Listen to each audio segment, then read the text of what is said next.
La hora de Maquiavelo.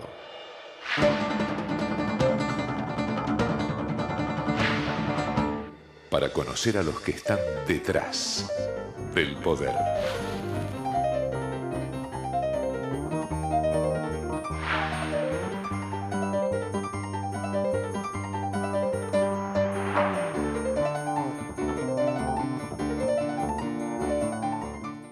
Hola, ¿qué tal? Buenas noches, bienvenido a esta nueva hora de Maquiavelo. Bueno, que usted ya sabe que en este espacio desde hace ya casi 9 años estamos mostrándole ese panorama único de la televisión argentina de cómo trabajan los maquiavelitos de onda, por supuesto, ¿no? Que trabajan para políticos, para empresarios, los asesoran y logran que usted cambie de opinión. Y le propongo quedarse a esta hora de Maquiavelo. Mire, vamos a seguir con el tema de la comunicación de los empresarios. Quieren un país en donde el Estado maneja todo y bastante mal, porque los aviones no vuelan, los trenes no andan, la inseguridad. ¿O prefiere un Estado como los que son exitosos en el mundo, ¿no? No vamos a citar países, no vamos a decir Suiza. La otra vez la presidenta mencionó a Suiza, ahora le digo por qué. Como Canadá, Argentina fue casi tan rica como Canadá, o igualmente rica como Canadá, hace 60 años, 70 años, como Chile, que hoy tiene un PBI per cápita mucho más alto que la Argentina. Bueno, esas son definiciones que dependen de la comunicación de los empresarios como en ninguna parte. Continuación del programa anterior, le habíamos dicho qué tiene que ver la oposición con el tema Lucía Corpacci, la gobernadora electa de Catamarca, que de repente, no sé si los catamarqueños, pero los argentinos descubrimos que venía con Sadi, el famoso Sadi, y que reivindicaba el crimen de María Soledad. La oposición se enteró después. Le decíamos qué tiene que ver con Moyano. Moyano, bueno, con esta historia del exhorto de Suiza pidiendo información sobre esta empresa de basura Covelia por lavado de dinero. La oposición se enteró por Suiza. Por Suiza. Entonces la pregunta que nos hacemos, nos vamos a hacer aquí en la hora de Maquiavelo nuevamente es, no se ofenda, ¿es la oposición estúpido? Como hubiese dicho el famoso James Carville, ¿no? Asesor de Clinton, y que, bueno, que ahora está trabajando, dicen, o lo está asesorando al gobernador Scioli. Y nos hacemos la pregunta, ¿es el gobierno tan exitoso o es la oposición? Y la otra pregunta que nos volvemos a hacer, ya lo hicimos en los últimos programas, es esta instalación sólida de que Cristina ya ganó. Y muchos empresarios, muchos influyentes en la Argentina están absolutamente convencidos, no hay otra alternativa que Cristina, no necesariamente porque lo quieran, pero porque están convencidos.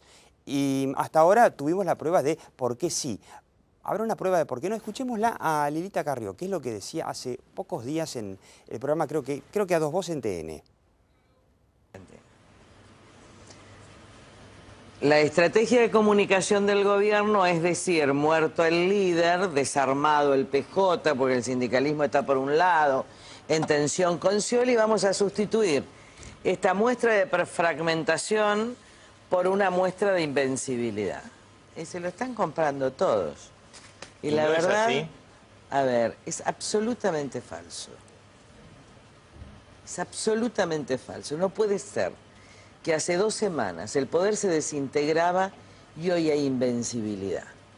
A mí esto es lo que menos me preocupa. Primero, yo le quisiera transmitir a la sociedad, la mentira no se tira incienso a la nada. El problema de la mentira es que genera miedo en la sociedad. Bueno, usted la escuchó, Lilita Carrió, con esta tesis de que Cristina ya ganó, para un poco, vamos a ver, faltan 7 meses, y la verdad es que el cronograma de la ley electoral, la reforma electoral de Néstor Kirchner, hace que la oposición baile al ritmo que le impone el gobierno, o sea, está en internas, o sea, no existe, y hemos comprobado que realmente, por ahora, no existe, pero ¿es tan así? ¿Cristina ya ganó? Hora de Maquiavelo.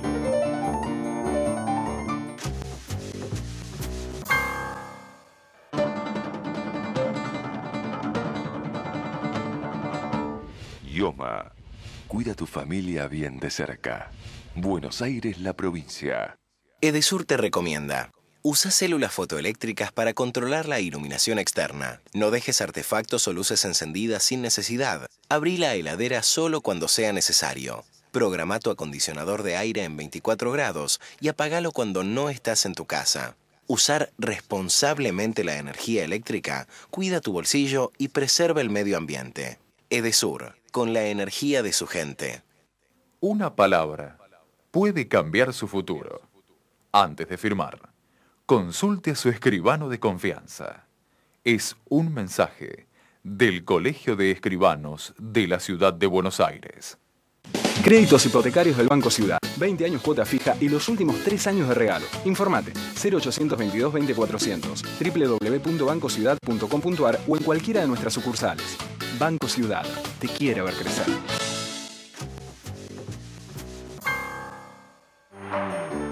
La hora de Maquiavelo.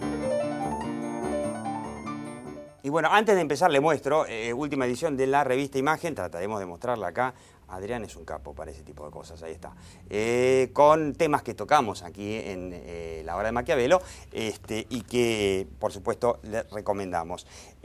Cómo el hombre de comunicación es un hombre de comunicación online cada vez más, así que le recomendamos meterse. Se puede meter ahí si quiere en la web de Maquiavelo, ahí puede acceder a la revista y por lo menos la nota de tapa la puede leer. Y le digo nuevamente, pregunta, otra vez, ¿Cristina ya ganó? Y estamos con Gustavo González, es un encuestador, el hombre, bueno, podemos decirlo, polémico, ¿no? Porque él, hace un par de años se hizo muy conocido con el famoso plebiscito ahí en Misiones, en donde, bueno, el no a la reelección eterna del entonces gobernador Rovira, apoyado por el presidente Kirchner, no ganó. Y muchos, o casi todos sus colegas, estaban diciendo que Rovira y Néstor Kirchner ya habían ganado. Bueno, el resultado, creo que tal como lo había publicado Gustavo González, fue casi milimétrico. Es más, muchos se sorprendieron porque estaba hasta la coma había pegado. Después, esto hay que decirlo, trabajó en las elecciones de la Ciudad de Buenos Aires y ahí sí nos equivocamos. Una segunda vuelta que había pronosticado con Tellerman, que fue obviamente con Filmus. Y tiene una nueva encuesta y estamos con Silvia Mercado. Silvia Mercado, además de ser consultora, experta en comunicación de empresas y de comunicación política, es tan peronista que se pone en su avatar de Twitter si Evita viviera, se llama. Pero es Silvia Mercado y es una peronista, digamos, de la rama disidente. Quiero que veamos una encuesta que vimos publicada hace un par de semanas en Perfil, encuesta de opinión autenticada, que así se llama la encuestadora de Gustavo González, donde la intención de voto a presidente 2011, encuesta nacional de 1000 casos, una muestra chica, está dando 30,5%. Después, por supuesto, los otros muy atomizados, Mauricio Macri, Alfonsín, Cobos, Duhalde, Carrió, o sea, están todos más o menos los que están en estos momentos en la picota, que no todos van a estar en octubre. Contrasta con otras encuestas que estaban dando prácticamente una Cristina ganando cómoda en segunda vuelta. En primera vuelta. Acá... ¿está ganando Cristina ya en primera vuelta con estos datos? La pregunta que vos hiciste en la introducción, ¿Cristina ya ganó? Yo creo que no puede tener una contestación afirmativa, pero tampoco podemos decir que alguna interpretación de cualquier encuesta que tenga un perfil de datos como la nuestra, como por ejemplo hizo la propia Perfil en la interpretación, bueno, si se llegaran a juntar y sumo los votos del radicalismo, porque en el fondo no van a estar Cobos estamos en segunda vuelta. Yo creo que es muy prematuro hacer ese tipo de inferencia. Creo que hay que ser prudente con los datos. Las encuestas no son otra cosa que una fotografía de un determinado momento. Y este momento podemos decir que, por un lado, falta todavía mucho, y en Argentina tantos meses con una política y una vida institucional tan dinámica y tan cambiante, es casi hacer futurología tantos meses. Pero más allá de los tiempos, me parece que lo fundamental es que el resto que está acá como presidencial no mueven el amperímetro.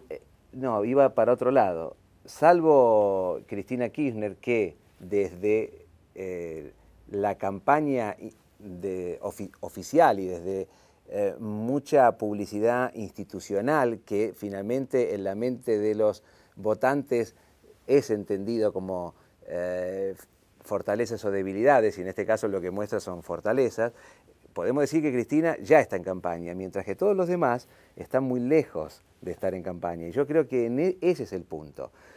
Hay dos cuestiones. Por un lado, está todo muy atomizado de parte de la oposición.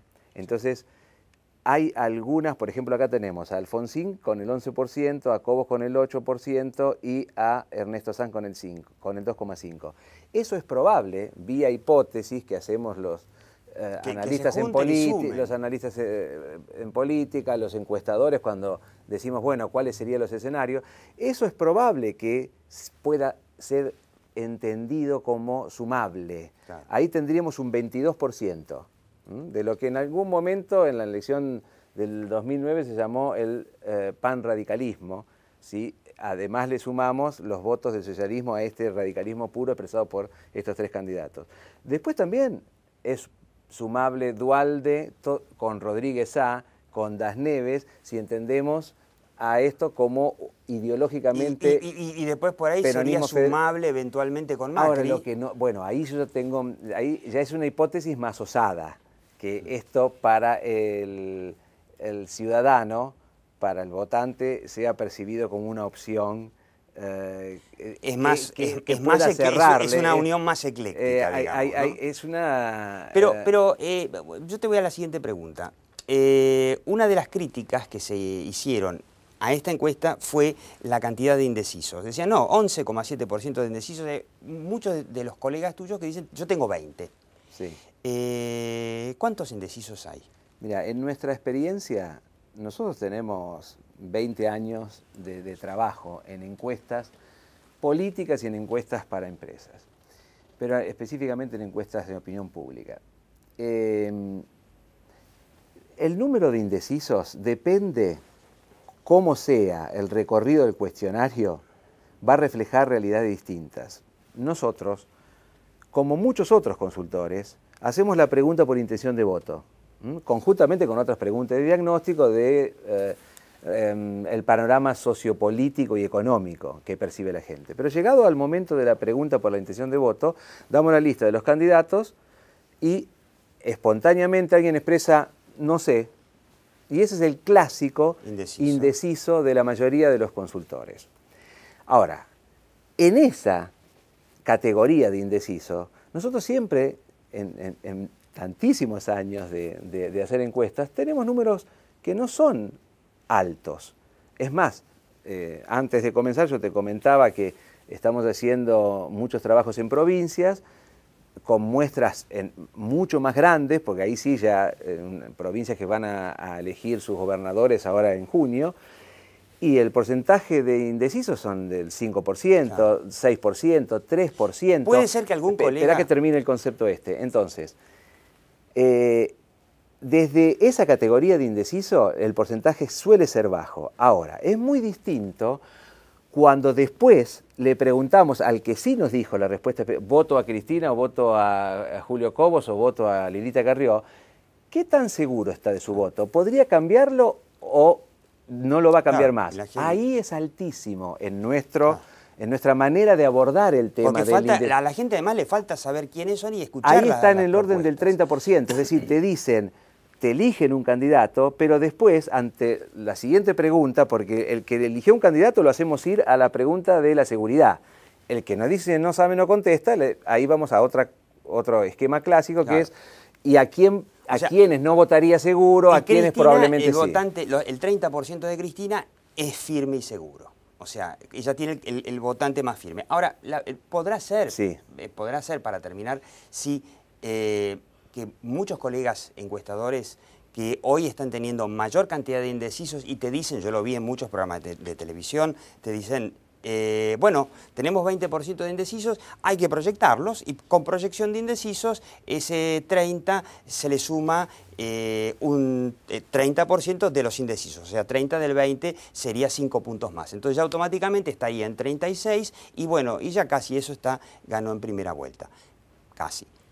Bueno, yo creo que eso es indebido. Es indebido. Quiero hacerle replay. Esto es indebido. O sea, no se puede metodológicamente es indebido. ¿Por qué? Porque es presuponer que ese 10%, 20 o 30%, el número que tengas de indecisos, se van a comportar cuando vos directamente lo sacás y decís, bueno, sin indecisos la elección queda así. O sea, se eliminan los indecisos de alguna forma. El porcentaje que estás sacando lo sacás bajo la hipótesis, que por eso es indebido para mí, porque es una hipótesis altamente riesgosa, lo sacás bajo la hipótesis de que se van a comportar, ese 20% igual se va a comportar igual que los decididos. Claro.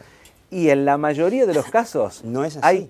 Hay casuística absolutamente fundamentada y consistente y reiterada que no se comportan así, que si son indecisos por algo. Puede ser que haya en el caso de una presidenta, que ya es presidenta y que en realidad ya estaba en el poder desde el año 2003 junto con su marido, si bien es cierto que la muerte, por supuesto, la muerte de Kirchner cambió y que hay una nueva Cristina, una viuda que no tiene al hombre fuerte atrás, que la gente ya la conoce a Cristina. O sea, el que dice no sé, no es que va a considerar la probabilidad de votarla a Cristina exactamente igual que los decididos, porque es a la que más conocen. Exactamente. Es decir, es mucho más probable, si uno tiene distintos caminos hipotéticos para proyectar indecisos. Yo en este caso no seguiría el camino, como tampoco lo era con Néstor Kirchner, seguiría el camino de pensar que ese porcentaje igual de decididos va a actuar en la población o subpoblación de indecisos. Claro. Es más, yo iría por otra hipótesis, que esos indecisos muy improbablemente voten o sea, antes a Néstor Kirchner o hoy a Cristina Kirchner. Silvia Mercado, entonces... muy rápidamente quiero decir ¿escuchaste esto? O sea, significa... No, está claro. Cristina ya ganó. Quiero ir a otro punto. Lo que creo que acá está en juego es una teoría kirchnerista de las expectativas. Néstor Kirchner siempre fue, digamos, muy propenso a buscar instalar su verdad con números propios. Así lo hizo con el INDEC, así lo hizo con las consultoras de encuestas, ahora se hace también en este gobierno con el tema de, por ejemplo, de la cosecha récord. Ahora, por ejemplo, está instalado... No está el récord. No, está instalado de que... cosechamos, digamos, 100 millones de toneladas. Y que de que se va a lograr cosechar 100 millones de toneladas, algo que Argentina podría haber hecho hace cantidad de años. Y la verdad que no lo hace porque hay mucha incertidumbre y digamos, y poca credibilidad en el futuro de parte de los actores reales del agro, que son los agricultores, digamos, los productores. Es decir, estarían dadas las condiciones, por empezar, tecnológicas y sobre todo... Le aclaro por las dudas que Silvia Mercado es la consultora de comunicación de muchas, del agro y vinculado al agro. Pero además hay condiciones externas tremendamente favorables para la Argentina, como Argentina y toda la región. Con valores de commodities como nunca en la historia.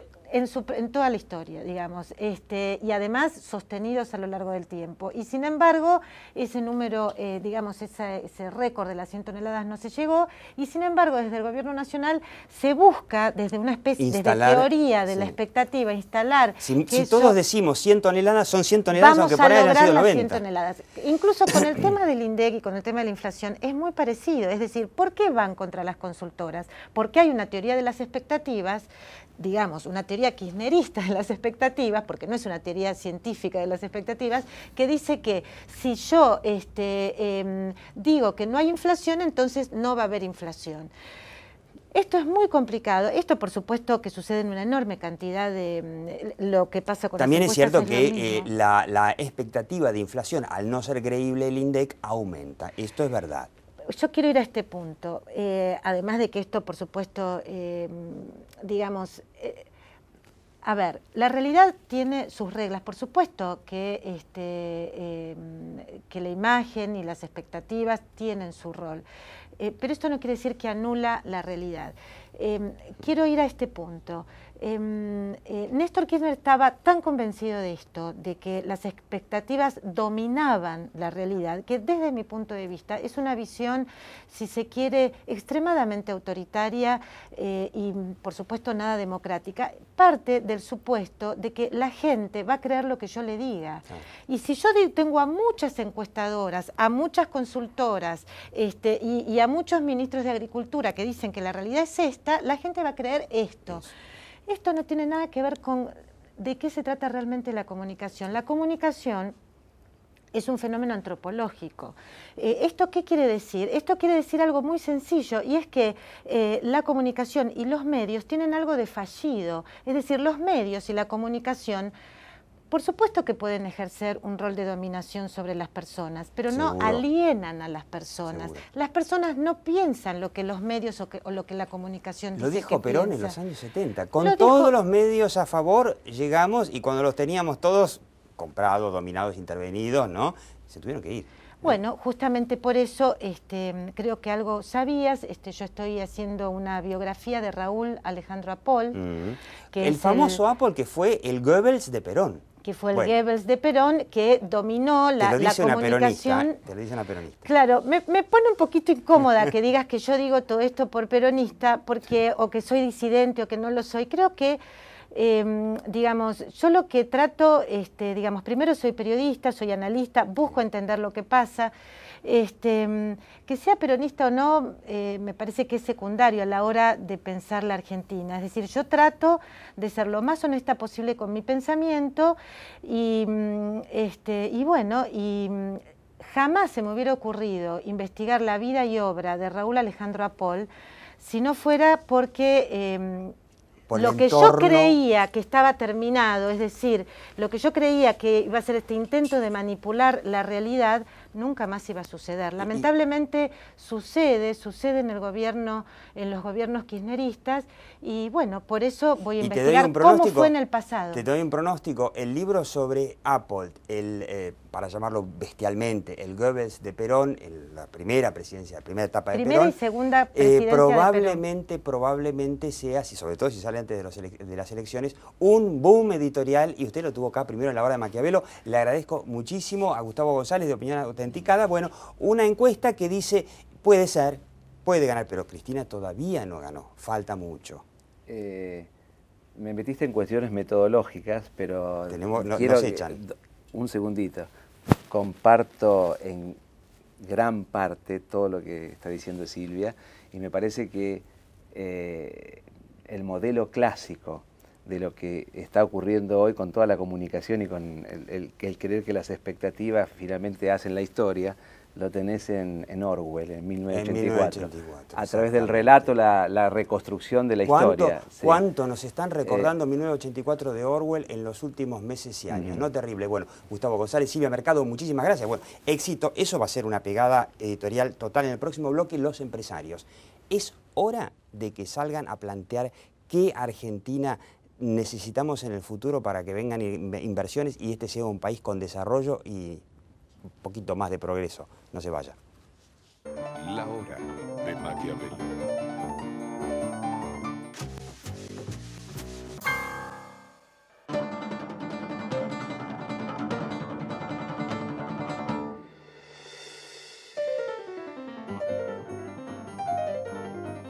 En 1972 formamos el grupo ODE. Hoy, más de 1 millón de personas confían en nosotros. Grupo ODE. Un grupo de personas. Dicasa Sociedad Anónima, una empresa argentina que reafirma día a día su compromiso con la calidad. Desde hace 40 años, Dicasa construye obras que mejoran el presente y aseguran un buen futuro para los argentinos.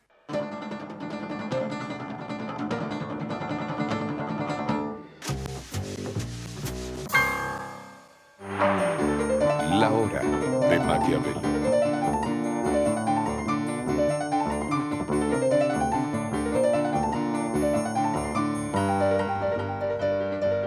Bueno, Lo está viendo Eduardo D'Alessio, es de D'Alessio Irol, que es una... Bueno, él también es un... además de experto en opinión pública, es un encuestador también, ¿no? Sí, sí. Pero que lo interesante es que trabaja fundamentalmente para IDEA, que es esta asociación de empresaria, que organiza todos los años el coloquio de IDEA en Mar del Plata, la máxima cumbre empresaria, y mide permanentemente las expectativas de los empresarios. Usted sabe cómo funciona el programa, nosotros vamos a empezar aquí en La Hora de Maquiavelo, vamos a seguir en internet, pero la pregunta fundamental y cortita, ¿llegó el momento de los empresarios de que empiecen a plantear cómo debe ser una economía de mercado? O quizás los empresarios, no sé, por ahí yo me equivoco y los empresarios están cómodos como estamos ahora y por ahí prefieren que gane Cristina. Cuando uno habla de los empresarios, en realidad se está refiriendo a una masa tan heterogénea que toda simplificación normalmente es distorsiva. Totalmente. Empecemos... Como heterogénea y además muchas veces enfrentada en intereses. Absolutamente. Empecemos con una gran división, grandes empresas pymes. Las pymes son responsables del 50% del PBI y el 60% de la mano de obra. Y complementariamente las grandes empresas, que son unas 1000, son responsables del otro 50% del PBI. Ha cambiado mucho el empresariado en los últimos 20 años. O sea, las grandes figuras de empresarios en muchos casos han dado paso a sociedades extranjeras, a firmas y también a nuevas figuras que han venido con el kirchnerismo. Hay nombres nuevos, Cristóbal López. Exactamente, pero cada nueva etapa ha traído siempre nuevos nombres. Digamos, muchos de los empresarios actuales han provenido de la primera etapa industrial del peronismo y ahí se han ido sumando. Entonces, encontramos una cantidad muy heterogénea de situaciones. Y muchas veces cuando uno habla de los empresarios, y lo ve lo que está pasando en la UIA y en otros foros, está en realidad refiriéndose a un pequeño segmento. Entonces, lo que aparece periodísticamente no es lo que después aparece en las encuestas estadísticamente. Porque evidentemente Cristiano Ratazzi, hay 4 o 5 empresarios poderosos que manejan la UIA, AEA, y es lógico que sea así. Ahora, pero no es la opinión de los empresarios y por supuesto mucho menos del tema de las pymes. Por eso yo lo que mido es en general la percepción de los empresarios y de la población hacia los empresarios.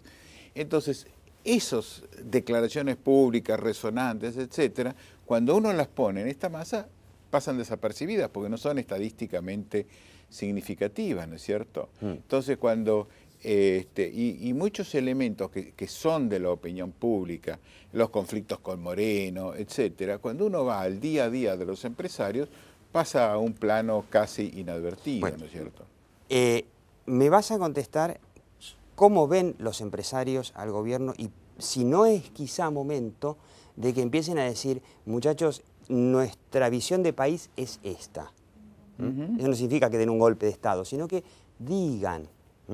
Y como usted sabe que La Hora de Maquiavelo termina ahora aquí en Metro, y usted va a seguir viendo, usted tiene acá en la web, lahorademaquiavelo.com, a la izquierda el programa para repasar, a la derecha esta entrevista que vamos a hacer con Eduardo D'Alessio, de D'Alessio Irol, que es una encuestadora que entre otras cosas mide, y desde hace muchos años, cómo piensan y qué expectativas tienen los empresarios en la Argentina. Me interesó mucho, toquemos el tema de las pymes, con la gran pregunta, en la Argentina, ¿por qué no tienen voz? Yo les digo, mire, como siempre, no, la realidad está ahí, algún día vendrá, y se hará cargo de nosotros, pero aquí en La Hora de Maquiavelo lo que nos importa es la percepción. Chau, hasta la próxima Hora de Maquiavelo, aquí, por Metro, los domingos a la medianoche, después online. Chau.